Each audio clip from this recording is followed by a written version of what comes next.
عوام بن حشب نے بیان کیا کہ میں نے مجاہد سے سورہ صاد میں سجدے کے متعلق پوچھا تو انہوں نے کہا کہ میں نے حضرت ابن عباس رضی اللہ عنہ سے پوچھا تھا کہ اس صورت میں آیت سجدہ کے لیے دلیل کیا ہے۔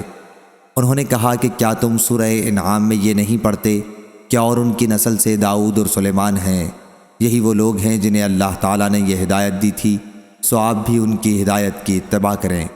داؤد علیہ السلام بھی ان میں سے تھے جن کی اتباع کا حضور صلی اللہ علیہ وسلم کو حکم تھا۔ چونکہ داؤد علیہ السلام کے سجدے کا اس میں ذکر ہے، اس لیے حضرت صلی اللہ علیہ وسلم نے بھی اس موقع پر سجدہ کیا۔ اعجاب کا معنی عجیب القط، قط کہتے ہیں کاغذ کے ٹکڑے پرچے کو، یہاں نیکیوں کا پرچہ مراد ہے یا حساب کا پرچہ۔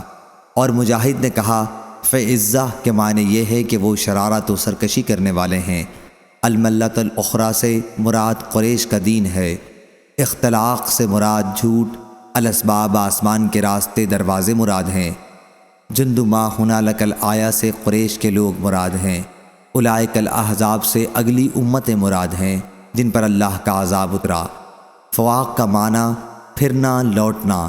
اجلنا قطنا میں قط سے عذاب مراد ہے۔ اتخذناہم سخریہ، ہم نے ان کو ٹھٹھے میں گھیر لیا تھا۔ اتراب جوڑ والے۔ اور ابن عباس رضی اللہ عنہ نے کہا عید کے معنی عبادت کی قوت۔ الابصار اللہ کے کاموں کو غور سے دیکھنے والے۔ حب الخیر ان ذکر ربی میں ان من کے معنی میں ہے۔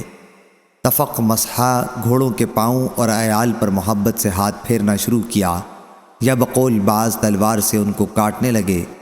قولا وتفق مسحا بالسوق والاعناق ای یسمح اعراف الخیل واراقیبہا حبالہا۔ حاشیہ بخاری الاسواد کے معنی زنجیریں۔